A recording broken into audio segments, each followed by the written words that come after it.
सनातन विचारधारा एक समुदाय विशेष की विचारधारा नहीं है, यह एक समग्र विचारधारा है, यह एक समष्टि जगत की विचारधारा है जो प्रत्येक मनुष्य के ऊपर लागू होने वाली है। आप लोग कहेंगे वो परिभाषा क्या है? वो परिभाषा है कृतेच प्रतिकर्तव्यम एष धर्म सनातनः। लिखने योग्य पंक्ति है ये। कृतेच प्रतिकर्तव्यम एष धर्म सनातनः। मैना कह रहे हैं सनातन धर्म क्या है? बोले कृतेच प्रतिकर्तव्यम, जिस किसी ने भी मेरे साथ किसी भी प्रकार का उपकार किया है उसके प्रति हम हृदय से कृतज्ञ होवें और प्रत्युपकार करने की भावना रखें, हम प्रत्युपकार करें, इसी का नाम है सनातन धर्म।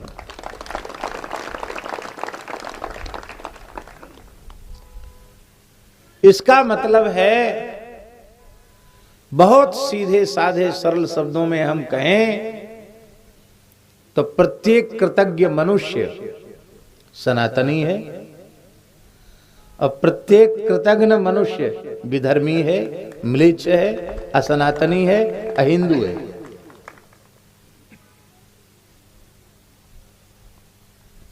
सबसे पहले हम लोग विचार करें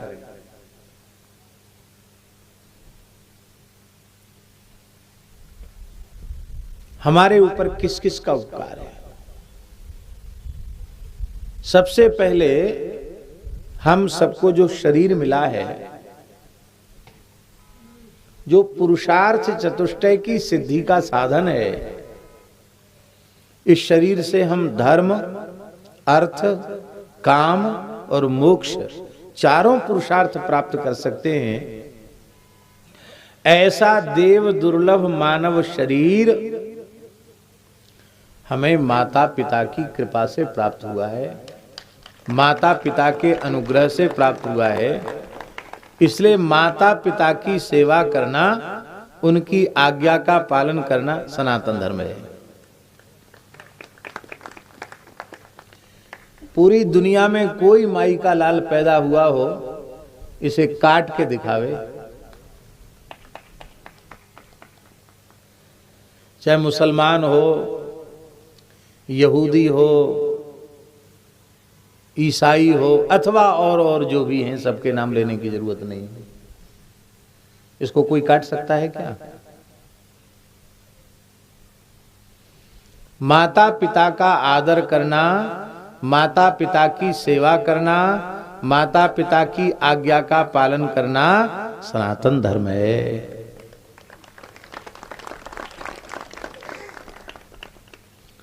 अब हमारे ऋषियों का चिंतन और सूक्ष्म है। शरीर माता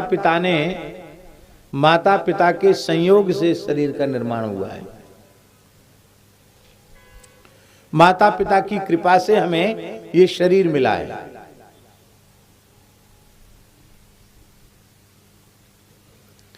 लेकिन केवल शरीर मिल जाए और संस्कार न मिलें तो मनुष्य और पशु में भेद क्या रहेगा?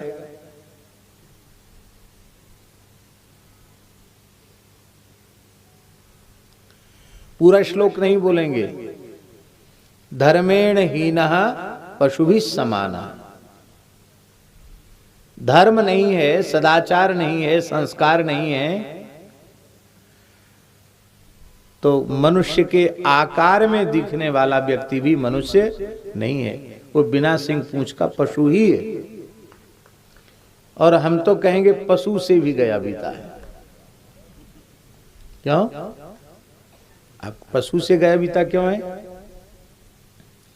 पशु अपने उदर पूर्ति के लिए, पेट भरने के लिए किसी से झूठ नहीं बोलता, किसी की चोरी नहीं करता, किसी के अधिकार का अतिक्रमण नहीं करता, किसी का हक नहीं छीनता।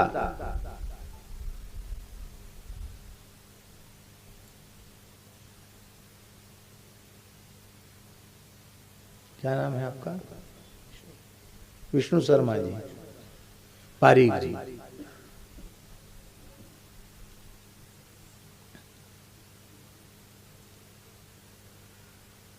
एक बड़ी सूक्ष्म बात है, मनुष्य से अधिक संयमी पशु होता है।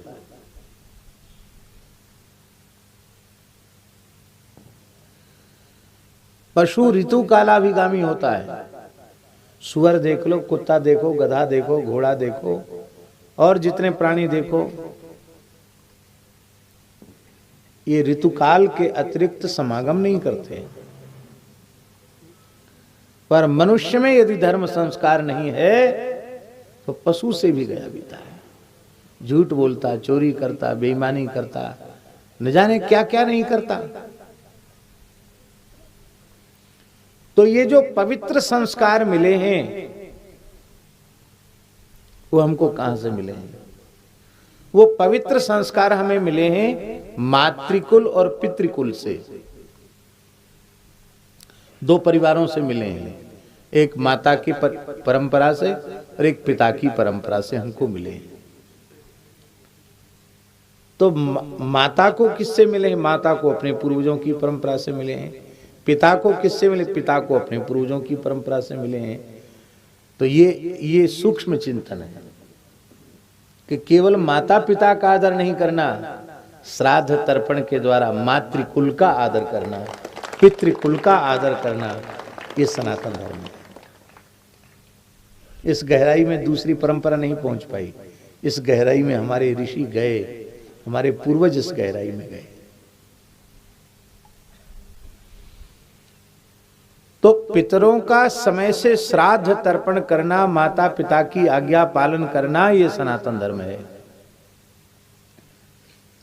फिर क्या करना चाहिए, क्या नहीं करना चाहिए, क्या बोलना चाहिए, क्या नहीं बोलना चाहिए, क्या खाना चाहिए, क्या नहीं खाना चाहिए, क्या पीना चाहिए, क्या नहीं पीना चाहिए, क्या देखना चाहिए, क्या नहीं देखना चाहिए, क्या सुनना चाहिए, क्या नहीं सुनना चाहिए, कहां जाना चाहिए, कहां नहीं जाना चाहिए, ये सारी जो व्यवस्था है, विधि निषेध की व्यवस्था, क्या कर्तव्य है और क्या अकर्तव्य है, इस व्यवस्था का निर्माण किसने किया?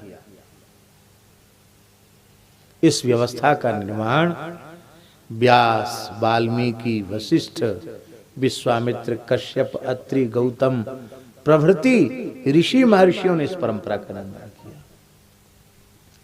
इसलिए ऋषियों के बनाए हुए धार्मिक नियमों को अपने जीवन में अपनाना, गीता, भागवत, रामायण आदि पवित्र ग्रंथों का स्वाध्याय करना और धर्मयुक्त अपना जीवन बनाना, उन ऋषियों के ही प्रतीक के रूप में इन पूज्य संतों का, महापुरुषों का, गुरुओं का आदर करना, ये सनातन धर्म है।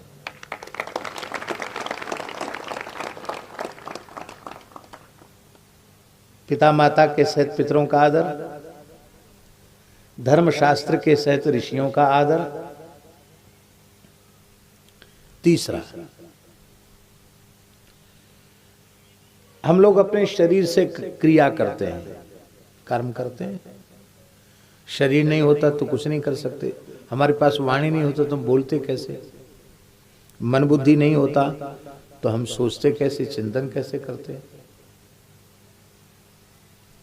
तो हमारी इंद्रियां जो क्रिया कर रही हैं, कर्म कर रही हैं, उनमें स्वतंत्र शक्ति नहीं है।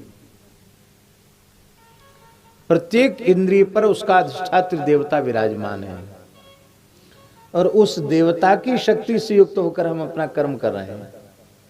जैसे नेत्राभिमानी देवता सूर्य हैं, सूर्य न हो तो हमारी आंख कुछ नहीं देख सकती। और इसका प्रत्यक्ष प्रमाण है, अंधेरी कोठरी में आप चले जाओ, आंख फाड़ फाड़ के देखो, कुछ नहीं दिखेगा। आंख तो है आपके पास, दिखता क्यों नहीं है? कि इस इंद्रिय को प्रकाशित करने वाला जो देवता है, उस देवता का नाम सूर्य है। सूर्य की कृपा से हमने देखा अश्विनी कुमारों की कृपा से हमने सुना, भूदेवी की कृपा से हमने सूंघा, सरस्वती की कृपा से हमने बोला, इंद्र की कृपा से हमने भुजाओं से पुरुषार्थ किया, विष्णु की कृपा से हम गतिमान हुए, चलकर गए, और शिव की कृपा से हमने सोचा, क्योंकि वो अहम के अधिष्ठात्र देवता हैं।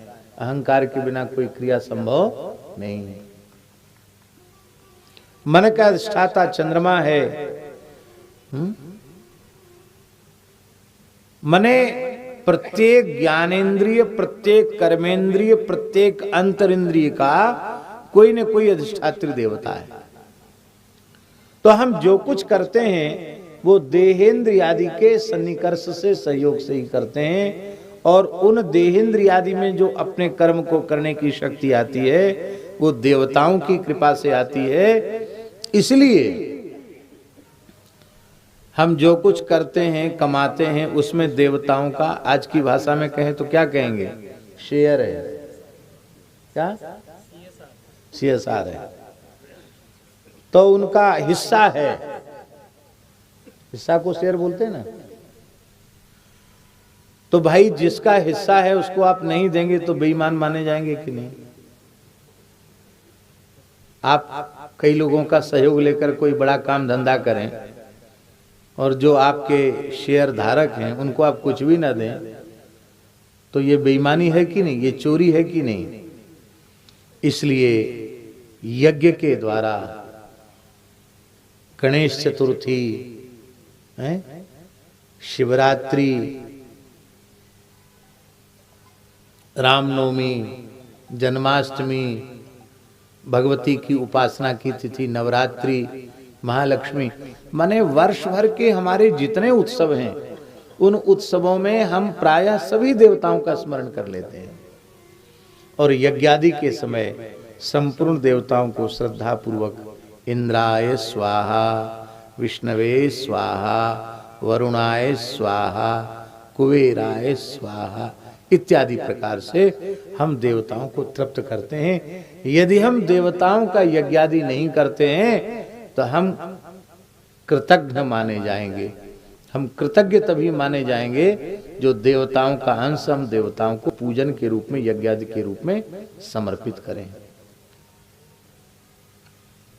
तो माता पिता सहित पूर्वजों की सेवा करना सनातन धर्म, श्राद्ध तर्पण करना सनातन धर्म, ऋषियों के ग्रंथों का स्वाध्याय करना और उस नियमावली को अपने जीवन में आत्मसात करना, और ऋषियों के प्रतीक के रूप में संतों का, ब्राह्मणों का, पूज्यों का आदर करना, ये सनातन धर्म, और विधिवत शास्त्रीय विधि से देवाराधन करना, ये सनातन धर्म है। अब और ध्यान से सुने। माता पिता की सेवा के सहित पितरों का श्राद्ध तर्पण बिना गव्य पदार्थ के संभव नहीं है। गाय न हो तो आप पितरों की भी सेवा नहीं कर सकते। गाय न हो तो ऋषि प्रोक्त धर्म का आप पालन नहीं कर सकते। गाय न हो तो आप देवताओं का भी अर्चन बंदन नहीं कर सकते। इसलिए संपूर्ण वैदिक सनातन संस्कृति की मूल जड़, उस जड़ का नाम है गाय। वृक्ष कट फट जाएगा, छिन्न भिन्न हो जाएगा, डाली कट गई, प्रधान डाली भी कट गई, तना भी कट गया, लेकिन नीचे उसकी जड़ सुरक्षित है। तो थोड़े ही समय में नए नए अंकुर फूटेंगे और वृक्ष फिर से हरा भरा हो जाएगा। राजस्थान में तो ये सामने जो खिजड़ी है ना, शमी जिसको कहते हैं, ये राजस्थान के लोग तो इसको भद्र कर देते हैं। हम जैसे हमारे यहाँ साधुओं में मुंडन हो जाता है ना, ऐसे यहाँ के लोग उसको छांट देते हैं। और एक शायद सर्दियों के समय में ना, सर्दियों के समय में तो पूरे ठूंठ ठूंठ जैसे दिखाई पड़ते हैं। और फिर नेक पानी बरसा, फिर ये देखो हरे भरे सामने आ जाते हैं। इनकी पत्ती गोमाता चारे के रूप में ग्रहण कर लेती है। तो जो सूख करके ठूंठ जैसे हो गए, पहाड़ पर लगे हुए धव के पेड़। अभी हम शाकंभरी माता गए थे तो पहाड़ में बहुत धव के वृक्ष दिखाई पड़े। इनके पिताजी ने, तिवारी जी ने कहा कि महाराज जी गर्मियों में आए तो ऐसे लगता है कि यहाँ बिल्कुल हरियाली नहीं, एकदम एक एक पेड़ सूख गए, तो सूख गए एकदम वृक्ष। और जैसे ही एक बरसात हुई नहीं कि सारे धव के वृक्ष हरे भरे हो जाते हैं। उसका कारण क्या है? उनका मूल सुरक्षित है। हम सबकी सभ्यता तभी हरी भरी रहेगी जब हमारा मूल सुरक्षित होगा। और ये मूल, हम सबका मूल गाय है। गाय की हम रक्षा करेंगे, गाय हमारी रक्षा करेगी। रक्षा का प्रकार क्या है? गाय की रक्षा का, गोवंश की रक्षा का सर्वोत्तम प्रकार है सेवा। फिर से सुने ध्यान से, केवल गोरक्षा की बात करने से गोरक्षा नहीं होगी, प्रत्यक्ष गो सेवा में लग जाने से गोरक्षा होगी।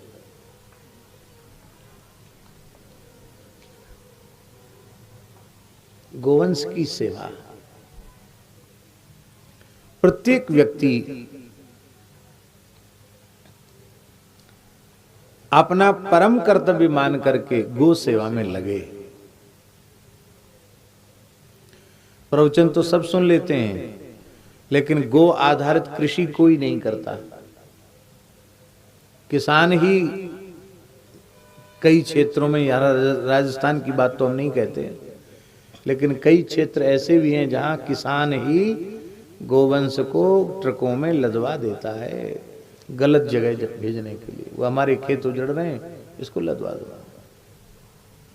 और ऐसा करने वाले अपने को हिंदू और कहते हैं, हम हिंदू हैं।